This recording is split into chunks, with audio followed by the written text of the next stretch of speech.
She was already crying when I walked in, but not the kind of crying that makes you want to hug someone. It was the kind of crying that looks like a performance. Her shoulders moved, but her face stayed dry. Her head bowed, but there was no trembling. Just stillness, perfectly timed, eerily deliberate stillness. The suitcase was at her feet. My toothbrush was inside it. My favorite hoodie, the one she always said smelled like home, stuffed down between the sleeves of her robe. She had packed for me, as if she knew I wouldn't argue. And I didn't. Not yet. I leaned against the wall across from her, silent. She still hadn't looked up, just stared at the window, pretending the curtains held answers. I didn't mean for it to happen, she said. The classic opener. Still, I said nothing. Then she added, it was just once. Another classic. I think there's a manual somewhere. I stepped closer. I could hear the clock behind her ticking. The second hand sounded like footsteps walking away. I imagined following them, just walking out, disappearing. But I didn't. Instead, I asked the question that had been rotting in my chest all night. So why is his name saved in your phone as Amber? That's when she finally looked up. She blinked once, twice, then tilted her head like I'd just spoken in Morse code. Her mouth opened slightly, like she'd prepared to lie but couldn't find the right lie fast enough. She closed it again, then smiled. Smiled. And I swear to you, I could have handled anything else. Rage, tears, a slap across the face, but not that smile. That knowing, tired, smug little curve of her lips like she was already 10 steps ahead of me, like she'd already accounted for this moment and accepted it as part of the risk. I said, you know, I had to check 3 different phone numbers to figure it out. You used a fake name, a different ringtone, and disabled previews. That's not a mistake. That's a system. Still the smile. I almost whispered it next. He's the one from the hotel, right? The smile vanished. Good. But her voice didn't crack. She didn't panic. She just stood up slowly, took a breath, and said, I was lonely. Like it was weather. Like it just happened. I let her talk. About how I'd become distant, how I wasn't present anymore, how she needed to feel alive. All the usual scripted garbage. But none of it touched me. I didn't even hear her fully. I was staring at the suitcase, wondering how she chose the clothes. If she hesitated when folding my t-shirt. If she felt anything at all. I could have left right then. I think she expected me to. But I didn't. Instead, I walked over to the kitchen drawer, pulled out the small black envelope, and tossed it onto the table between us. She looked down at it like it was ticking. Then she opened it. Inside were the photos. From the lobby. From the elevator. From the hallway outside room 417. I watched her read them like she was trying to will the images into someone else's life. Then, softly, I said, he put his hand on your lower back. That's your tell. That's where you like to be touched when you're nervous. She sat down again. Slower this time. The confidence gone. I didn't know what I was doing, she stammered. No, I said. You knew exactly. You were hoping I wouldn't. And then, after a pause so long it felt like a cliff edge, she said it. I want you to forgive me. Forgive. As if that was a button I could press. I stood there, shaking, teeth clenched so tight I could taste metal. And I whispered something back that even surprised me. Something she didn't expect. Something that wiped every trace of that smug little smile off her face forever. But I'll get to that.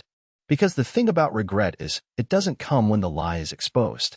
It comes the next day. And when it did, she broke in ways I didn't even think were possible. I didn't sleep that night. I just lay on the couch with the TV on mute, the glow flickering across the room like some kind of cruel spotlight. I could hear her upstairs, moving around occasionally, as if waiting for me to come back to bed, as if any part of that bed wasn't soaked in betrayal now. Around 3 a.m., I went outside to sit on the front steps, still wearing the same wrinkled button-down from yesterday. The air was sharp, cold in a way that cleared my head just enough to feel every inch of what had been done to me. I thought maybe if I sat long enough, I'd turn into stone. But instead, I heard footsteps. Quiet at first, then louder until a man walked past my driveway and stopped. He didn't wave, didn't smile. He just looked at me, long enough for me to feel like something was wrong. Then he said, "You're Otis, right?" I blinked, caught off guard. Yeah. He didn't introduce himself. Just pulled a phone from his pocket and showed me a photo. It was her, Celine, in a black dress I hadn't seen before, in the same hotel lobby from the photos I'd found. But this was different. She was laughing. And in that picture, she was wrapped in someone's arms. His arms. Thought you should know, he said, tucking the phone away. I didn't realize she was married until after the third time. I just stared at him. She told me you were distant, boring, that you barely noticed her anymore. I didn't mean to get involved in all this. I figured you had a right to know from someone who wasn't lying. And then he walked away. Just like that. No drama.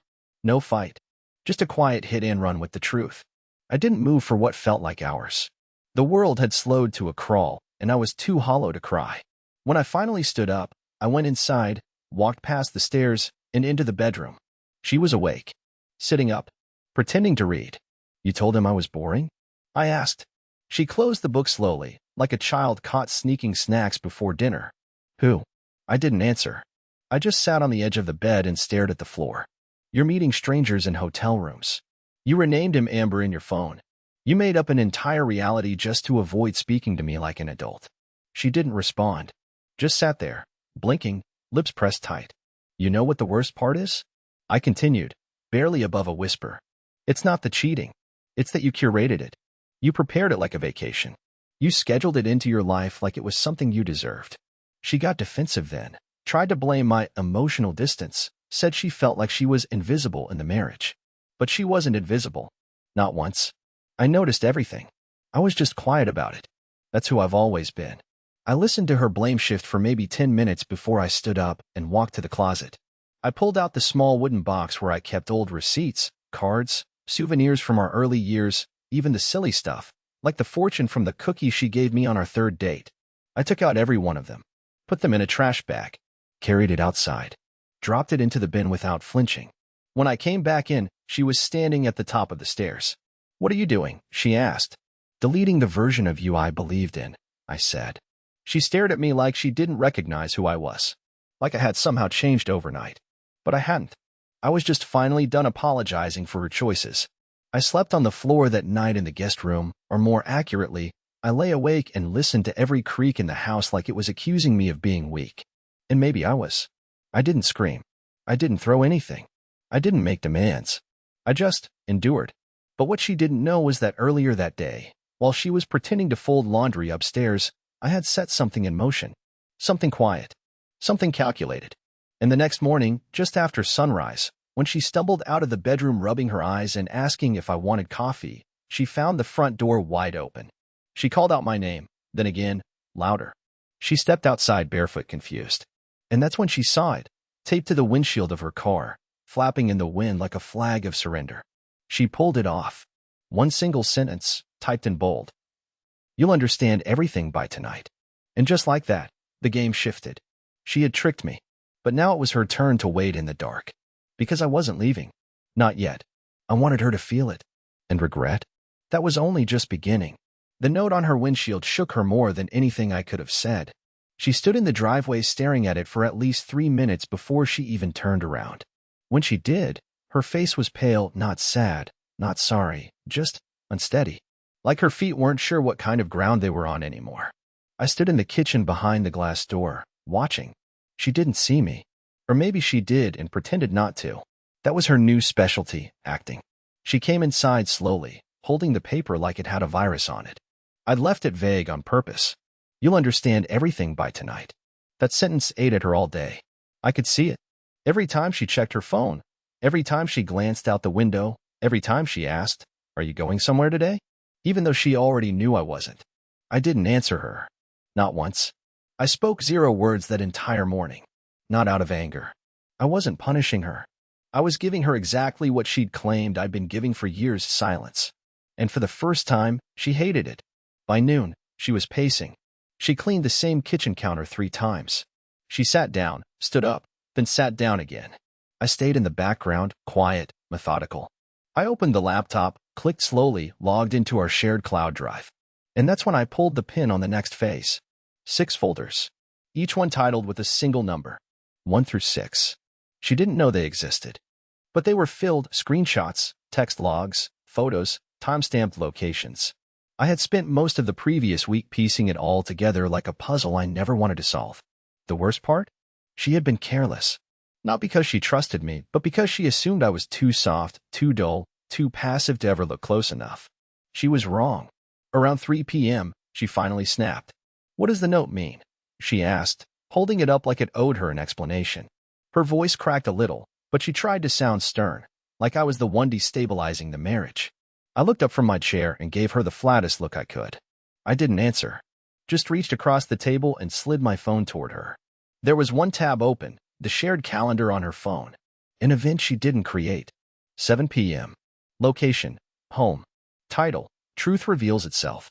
She blinked like someone had flicked the lights too fast. You went into my calendar? She asked. Still, I didn't say a word. I was tired of talking. I was done trying to explain pain to someone who had spent months crafting stories to escape responsibility. She sat down on the couch and stared at the screen for a long time. I walked away and let her marinate in it. She didn't know that across town, someone else had also received an invitation. A man who called himself Daniel or Amber in her phone. He wouldn't reply when I first reached out. But I had leverage. Screenshots of him making crude jokes about our house. A picture of him wearing my hoodie, taken from her phone, inside our guest bathroom. He got quiet after that. Then he agreed to come. I told him I didn't want to fight. I didn't want confrontation. I just wanted her to be seen by the people she thought were safely separated. I wanted the walls she'd built between her lies to fall in on themselves. Slowly, brutally, quietly. By 6:30, she was shaking. She wore a sweatshirt she hadn't touched in years, the one I bought her from a roadside gas station on our 4th anniversary trip when the air conditioning in our car broke. She looked like someone trying to find a version of herself that I'd still protect. But that version was long gone. At exactly 7 p.m., the doorbell rang. She flinched. Her eyes darted to me. I'm not opening it, I said. She walked slowly toward the door, her hand hovering at the knob for a full minute before she finally opened it. There he was. Daniel. Mid-30s. Cheap leather jacket. Too much cologne. But his face, I'll never forget the way he looked at her. Not like a lover. Not like a partner. Just awkward. Ashamed. Like he finally realized the thing he'd stolen wasn't gold, just glass painted to look like it. She didn't say anything at first. Neither did he. I stood in the hallway, arms crossed, watching. Then she turned to me and whispered, "Why would you do this?" "Because you already did," I said. She tried to close the door, but I stopped her. "No. He's staying for this part."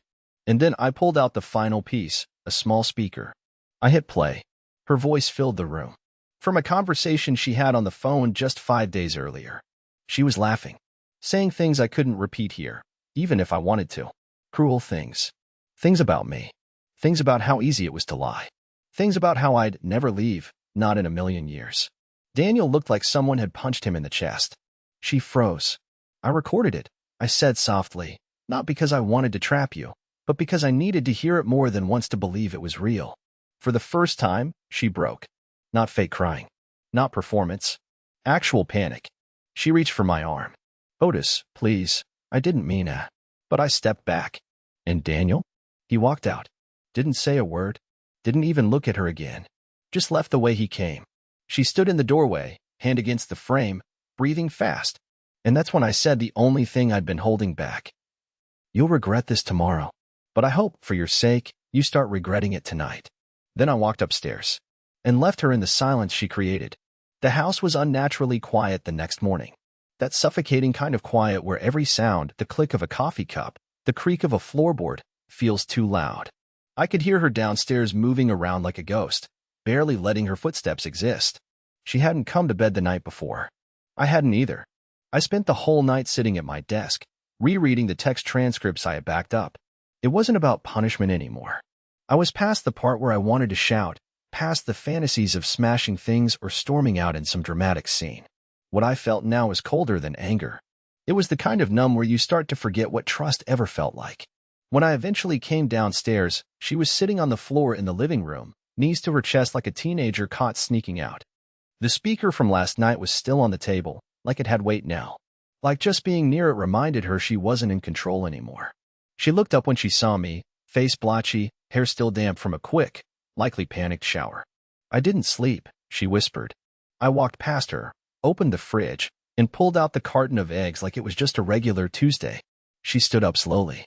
"Otis, we have to talk." "Do we?" I replied, cracking 2 eggs into the pan. "You ambushed me in my own house," she said, her voice tight, like she was trying to flip the guilt onto me, like I was the one who had crossed a line by revealing her lies. Bringing him here, playing that recording, What was the point of that? You think I haven't been punished enough already? I turned to her, spatula still in my hand. Punishment is what you feel when you get caught. This is what happens when someone stops pretending you're still the person they loved. She didn't say anything. She just sat back down, this time on the couch, hands clenched together so tightly her knuckles turned white. I lost everything last night, she finally said, softer. I don't even know if I can show my face at work after this.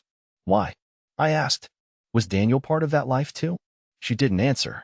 She didn't have to. After we ate, separately, and in silence, she tried again. Can we at least talk like adults? I need to know what you're going to do. But I wasn't ready to offer her that kind of certainty. So I said nothing. Instead, I walked over to the desk drawer, pulled out a white envelope, and placed it gently on the coffee table. Inside was a single sheet of paper, not divorce papers. Not yet. Just a printed bank statement. Our joint account. Only, it wasn't joint anymore. I'd moved every cent of my savings into a new account under my name the night before. Legally. Quietly. Not out of revenge, but out of survival. She opened the envelope and her face drained. Why would you do this? Because you lied to me for months, I said. You slept with someone in a hotel I used to take you to on our anniversaries. You used my name to check in. You wore my shirt afterward and his photos. And you want me to keep sharing my life with you? My money? My future? I didn't know you could be this cruel, she whispered. That almost made me laugh. Cruel? What part of this was cruel? I hadn't yelled. I hadn't embarrassed her in public. I hadn't told her family. I didn't burn her clothes or key her car or post screenshots online. All I'd done was bring the truth into the same room as the lie. And now that the lights were on, she hated the way it looked. The doorbell rang around noon. She flinched. I didn't. It was a courier. I signed for the package, brought it in, and handed it to her without a word. She opened it slowly and froze. Inside was a small velvet box, one I had mailed to myself from a P.O. box the day before. She opened the lid and saw the ring, her ring. The one I gave her on a rainy Thursday in May 12 years ago when I proposed in the park we used to walk through after work. Attached to it was a note. Return to sender. No longer at this address. She dropped it like it burned. Later that day, she finally broke. Not in anger this time. Not in denial. Just shattered. She curled up on the bedroom floor, sobbing into a pillow like she was trying to muffle the sound from the walls. I stood in the hallway and watched from the doorway. And even then, even in that rawest moment, I felt nothing. Not hate. Not relief. Just the cold clarity of someone who had finally opened his eyes after years of blinking away the truth. That evening, I took the dogs for a walk and saw our neighbor, Mrs. Elwood, waving at me from across the street.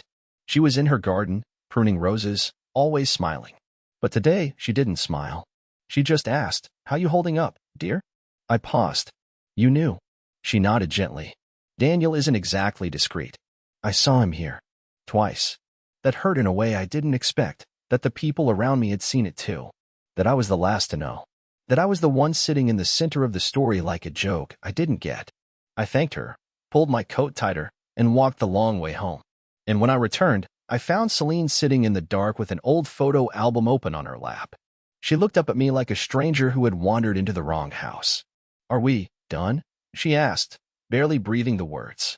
I didn't answer, because it wasn't time for answers yet. She hadn't regretted it fully. Not yet. But she would. The next piece was already in motion. And when it landed, it would change everything she thought she still had left. It was around 2 a.m. when I heard her whispering again. She was in the bathroom, door closed, fan running like white noise could hide shame. I was awake, still lying in the guest room with the lights off, watching the shadows slide across the ceiling like they were trying to form shapes out of the chaos. Her voice was soft, too soft to hear the words, but I knew that rhythm. She was reaching out. Not to me, of course. To someone who might still believe her version of the story. I didn't move. I just stared at the ceiling and waited for the fan to turn off, the door to open, her footsteps to pass quietly by. When they did, I finally closed my eyes, but I didn't sleep. Not really. By morning, she was wearing makeup again. Not the natural kind either. It was deliberate, sharp, layered. She sat across from me at the kitchen table pretending to drink coffee she wasn't touching, arms crossed, face stiff. "So, is this how it's going to be?" she asked, voice clipped. "You stalking me around the house like some emotionally wounded cop from a bad movie?" I ignored the bait. She wanted a reaction. She wanted me to shout, to cry, to beg. But I wasn't giving her that satisfaction. Not anymore. I was done playing the role she wrote for me. So I just kept reading the email on my phone. She waited a few seconds, then snapped. What's the endgame here, Otis? You trying to destroy me? Is that it? I looked up, calm. No. That would require effort. I'm just letting your own decisions handle it. That hit harder than anything else I'd said in days. She stood up, chair scraping back sharply, and disappeared upstairs. 5 minutes later, I heard the suitcase again. The same one she packed for me.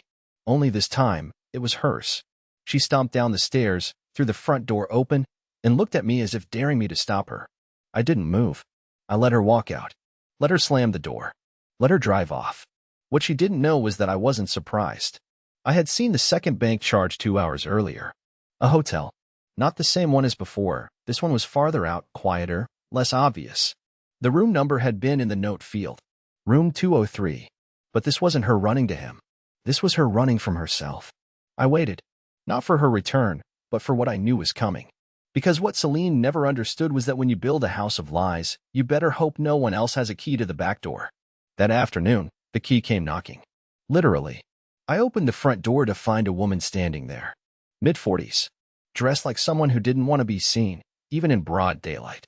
She looked exhausted, not physically, but soul-tired, like she'd carried a secret long enough for it to rot from the inside. Are you Otis? She asked. I nodded, uneasy. I'm Daniel's wife. That stopped me cold. I know everything now, she said, stepping inside when I didn't object. I went through his messages. His cloud backups. Your name came up more than once. I didn't know what to say. I offered her water. She declined. I'm not here to scream or cry, she added. I'm past all that. I just need to understand how this happened. How do people who were supposed to be building lives manage to destroy 4? We talked for nearly an hour. Her name was Eliza. She had 2 kids with Daniel. She had suspected something for months, but hadn't wanted to believe it, not until she found the messages. What shattered her most wasn't the infidelity, but the carelessness. He used the same lines with her he used with me 10 years ago, she said, bitterly amused. Word for word. Like love was something you could just copy and paste. Before she left, she handed me a folder. You'll want this, she said. Screenshots, voicemails, timestamps. Everything. I figured if I was going to lose everything, someone else might as well get clarity. After she left, I sat at the dining table and opened the folder. Inside were things I hadn't even discovered yet, audio clips from their calls, her voice giggling about how poor Otis would never know, and photos, ones taken in our driveway, in our living room, in my hoodie. She had invited him into my home. Not once, not casually, but often, like it meant nothing. That night, she came back. She walked in like nothing had happened, like she just needed some air, a little break from the pressure of accountability. You're still here? She asked, dropping her keys on the counter. I didn't answer. I just slid the folder across the table. She looked confused, then opened it. And for the first time, I watched her face fall apart. Not just fear. Not just guilt. It was worse. It was recognition. She knew what was in that folder. She remembered every detail. But now someone else had seen it too. What is this? She whispered, though she already knew. That's from his wife, I replied. Turns out you weren't the only one with secrets. Her eyes welled up instantly. But I didn't feel bad for her. I felt relief. Not because she was hurting, but because I finally had something she couldn't spin. Something that spoke louder than any excuse. She sat down slowly. I didn't think it would go this far. I nodded. That's the problem. You never think anything through. Not the lies. Not the consequences. Not the people left bleeding on the other side of your choices.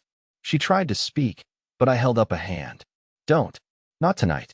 I stood up, walked upstairs, and locked the door behind me. And from behind that door, I heard her sob. Real sobbing this time. Not because she was caught, but because the illusion was over. Her affair wasn't a secret anymore. It was evidence. It was impact. It was real. And the real part was still coming. Because I hadn't said the last word. Not yet. 3 days passed. Not a word spoken between us unless absolutely necessary. The house felt like a museum after a fire, quiet, lifeless, and filled with things too damaged to display, but too familiar to throw away. We moved around each other like ghosts in our own home. I cooked my meals, she cooked hers. I slept in the guest room. She stayed in the master. No eye contact. No apologies. She didn't even try to lie anymore. And somehow, that was worse. The lies, at least, showed effort. Now she was just resigned. On the fourth day, I came home from work and found the dining room lit up. Candles. 2 plates set. Napkins folded into awkward triangles the way she used to do when we were first married and trying to be fancy. The smell of garlic and rosemary drifted through the air. She had made my favorite, roast chicken with lemon potatoes. It should have meant something, but all I saw was manipulation dressed up in nostalgia. I stood in the doorway, still wearing my coat, and stared at her across the table. "I just want one dinner," she said quietly. "One meal. One conversation. No yelling. No accusations. Just a moment where we can pretend, even for 10 minutes, that the world hasn't ended." I didn't move. She looked down. "I know what I did. You don't have to remind me. But I'm still here. And so are you." Against my better judgment, I sat. Not because I wanted to reconnect, but because I needed to hear what she thought she could possibly say. I needed to know just how far from reality she still lived. She poured wine for both of us. I didn't touch mine. She raised her glass, hesitated, then set it down. "I was stupid," she began. "But I didn't cheat because I stopped loving you." "Don't," I said, voice low. "Don't try to separate the betrayal from the emotion. You loved me while texting him from our bed. You loved me while bringing him into our house." She bit her lip hard enough to turn it white. "I was angry at you," she said. "I felt invisible. I made you breakfast every Sunday," I replied. "I left notes in your car. I walked the dogs when you were tired. I gave you space when you asked for it. If that's what invisible looks like, then I guess I'm grateful I never had to see what noticed meant to you." She reached across the table. I pulled my hand back. Then she said something that changed the air in the room. "I'm pregnant." My ears rang. "What?" Her voice cracked. "I found out 2 days ago. I wasn't sure how to tell you." I stood up so fast the chair screeched across the floor. "You're pregnant, and you waited 2 days? Are you even sure it's mine?" Her face crumpled, but I couldn't tell if it was from shame or panic. "I don't know." I laughed. Not a happy laugh. A broken one. A sound I didn't even recognize as my own. "You set this table, lit these candles, made this meal, and you didn't lead with that." "I was scared," she said. "I didn't want you to think." "To think what, Celine?" I snapped. "That you gambled with someone else's body and now want me to raise the fallout." She put her hands over her face, shoulders shaking, but I didn't care anymore. I'd given her time. I'd given her silence. I'd given her space to show me something. Anything resembling real remorse. And this was her card? A baby? Maybe mine, maybe not. Served with wine and lemon potatoes? I walked out. I didn't even take my coat off. I got in the car and drove. No destination, no playlist. Just the sound of the wheels grinding the pavement and my heart beating like it wanted out of my chest. I ended up in a parking lot outside a 24-hour diner. I sat there for almost 2 hours, staring at the flickering neon sign, wondering how someone could burn down everything you built together and still expect you to stand in the ashes and say, "Let's rebuild." When I finally returned home, the table had been cleared, the candles blown out, the plates washed and set on the drying rack like it had all been a regular night. She was on the couch, knees pulled to her chest, eyes bloodshot from crying. "I want a paternity test," I said calmly. She nodded. "I want you to move into the guest room until then." She nodded again. "I'm not your husband right now. I'm just the man who lived too long in a lie and still hasn't figured out how to breathe again." She didn't respond. I turned and walked upstairs. That night, I sat on the edge of the bed for what felt like hours, staring at my hands. They didn't feel like mine. Nothing did. Not the walls. Not the carpet. Not the wedding ring that still sat on my nightstand. But something was happening inside me. Not rage. Not despair. Something colder. Sharper. And I realized, finally, what she still hadn't. It wasn't the baby. Or the cheating. Or the lies. It was that she kept testing how far she could go before I broke. And I think she finally heard the crack. Because the next day, she wouldn't just regret the affair. She'd regret every single word she ever used to justify it. It had been 4 days since she told me she might be carrying another man's child. In that time, I stopped pretending I was still part of the marriage. I didn't speak unless spoken to, and even then, I kept my answers short and flat. I left early in the mornings and came back late in the evenings, even when I had nowhere to be. I just couldn't be inside that house with her. The walls echoed with memories I couldn't trust anymore. A home we built brick by brick now felt like a prison she had set on fire and asked me to sit in. And still, she lingered. She cooked. She cleaned. She kept trying to stitch together the corpse of what we used to be, hoping I wouldn't notice the stench of what she'd done. The paternity test was scheduled. I had insisted on a private lab, something neutral. No room for manipulation. No emotional appeals. She agreed without a fight, but her eyes followed me constantly, waiting for a crack, a reaction, any sign that I still cared. But that part of me, the part that longed to fix things, had gone quiet. All I had left now was survival mode. On the morning of the appointment, she knocked gently on my door. "I'm leaving for the clinic," she said. "Do you want to ride together?" I didn't even turn around. "I'll meet you there." At the clinic, we sat in separate chairs. When the nurse came to call her in, I stayed behind, waiting. A small boy across from me played with a toy truck on the linoleum floor. His mother looked exhausted, but she smiled at him anyway. That image hit me in the gut in a way I didn't expect. Not because I saw myself in the boy or the mom, but because it reminded me that I once imagined us sitting like that. Her hand on her belly. Me holding it. Our child laughing, crying, growing in a home built on love, not on deceit. After the appointment, she tried to talk. She even cried in the car, right there in the parking lot. But I stayed silent. She'd spent months building a fantasy life while I was busy trying to be good enough for a woman who already had one foot out the door. Now she wanted conversation? Clarity? Understanding? I had nothing left to give. When we got back to the house, I told her I needed air and went for a walk. I ended up at a park bench overlooking the creek where we used to take the dogs. I sat there for hours, letting the breeze hit my face and trying to figure out when exactly my marriage had died. Not the affair, not even the lie, but the moment she started seeing me as optional. I couldn't pinpoint it. That's what hurt most. It didn't collapse in a storm, it eroded slowly, quietly, while I thought we were still whole. When I returned home, the porch light was on. The house looked like it always had, like nothing had changed. But as I stepped inside, I froze. There was a man standing in our living room. He turned slowly. Mid-40s. Beard. Worn flannel shirt. He looked uncomfortable, hands shoved deep in his jacket pockets. Celine stood beside him, eyes wide with panic. "Otis," she said quickly, "this is A." "I know who he is," I interrupted. He looked down. "I didn't mean to." "To what?" I said. "Step into the house you were so comfortable texting her about? The one you joked about redecorating once I was out of the picture? You didn't mean to do that." He winced. "I didn't know she was married when it started." "She wore a ring," I said flatly. He had the nerve to say nothing after that, as if silence was some form of respect. Celine tried to speak again, but I raised my hand. "No, you don't get to do this. Not in our house. Not with him standing in front of the fireplace where we opened Christmas presents last year." "I asked him to come," she said, voice shaking, "because I need you to hear what he has to say. I need you to understand." "You need me to what?" I snapped. "Understand how you risked everything for a man who disappears when things get real, then shows up like some reluctant teenager getting dragged to apologize? Is this your closure? Or your last shot at fixing your own image?" The man looked down again. Coward. The kind of guy who steps into another man's life, rips it apart, and then acts like a victim of bad timing. I turned to him. "You can leave now." He didn't argue. Just nodded and walked past me like a shadow trying not to touch the walls.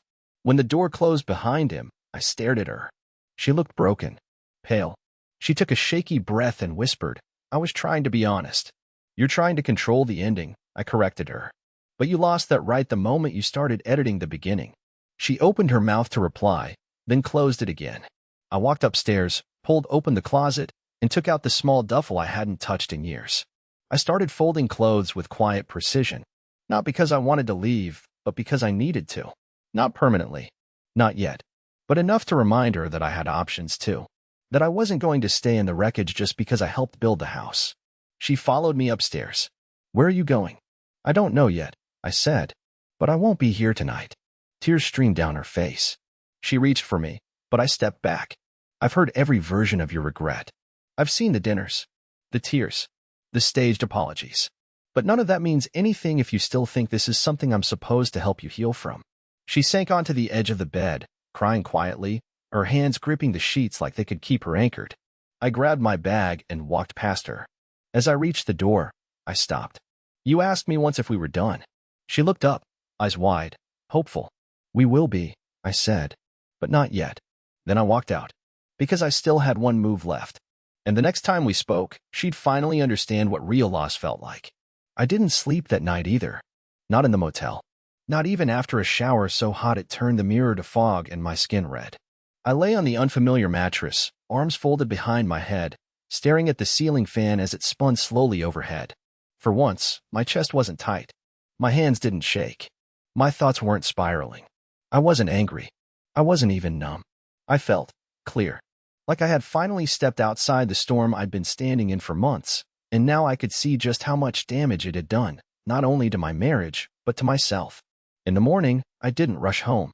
I sat in a diner off the highway, drinking coffee that tasted like cardboard and watching strangers live their lives without any idea that the guy at table 4 was rebuilding his entire sense of self over scrambled eggs. Around 10 a.m., I pulled out my phone and reread the test results I had received a few hours earlier via email. Negative. The child wasn't mine. I closed the message. I didn't cry. I didn't feel betrayed all over again. I just felt done. The final thread had snapped. There were no more what-ifs, no more mental bargaining, no reason to stay frozen in the limbo between forgiveness and truth. And oddly, there was a kind of peace in that. The kind that comes when you finally stopped fighting a battle that was never yours to begin with.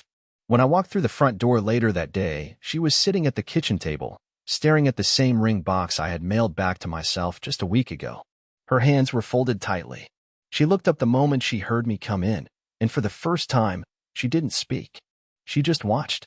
I sat across from her and placed the test results on the table. Her face crumbled. She opened the envelope slowly, like she already knew what it would say but needed to see the truth spelled out in ink. "I'm sorry," she whispered. "For everything. For what I did to us. For what I turned you into." "You didn't turn me into anything," I said gently. "You just peeled back what I was willing to ignore." She blinked through tears, nodding. "I won't ask you to forgive me, but I'll never stop wishing you could."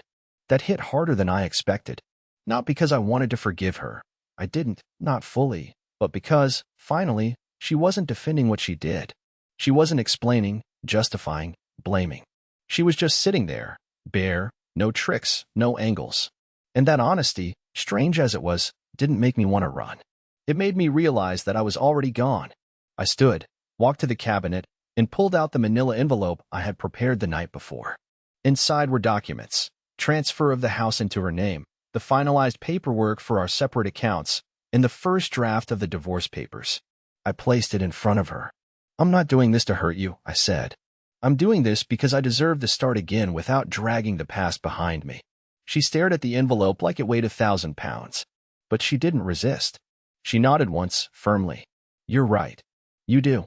I left that afternoon. I didn't look back. I moved in with my cousin for a while until I found a small rental out in the quiet part of town. I started running in the mornings. I finally picked up my guitar again. I started journaling, not about her, but about me. About who I was before I became someone's background character. A few months later, I saw her again. At the grocery store. She was alone. No ring. Hair tied up in a messy knot. A bag of apples in one hand. When she spotted me, she froze. But then she smiled. A real smile. The sad kind. The kind that says, "I remember us, but I understand now." I nodded. She nodded. And then we both walked away. No tears. No drama. No scene. Just closure. I don't hate her. I'm not bitter. I'm not looking for revenge or redemption. I'm looking forward now at the kind of life where I don't second-guess the person beside me or myself. It took losing her to realize how much of myself I had given up trying to hold everything together. But now, standing in the mirror each morning, I finally recognize the man looking back. And he's not invisible anymore. He's free.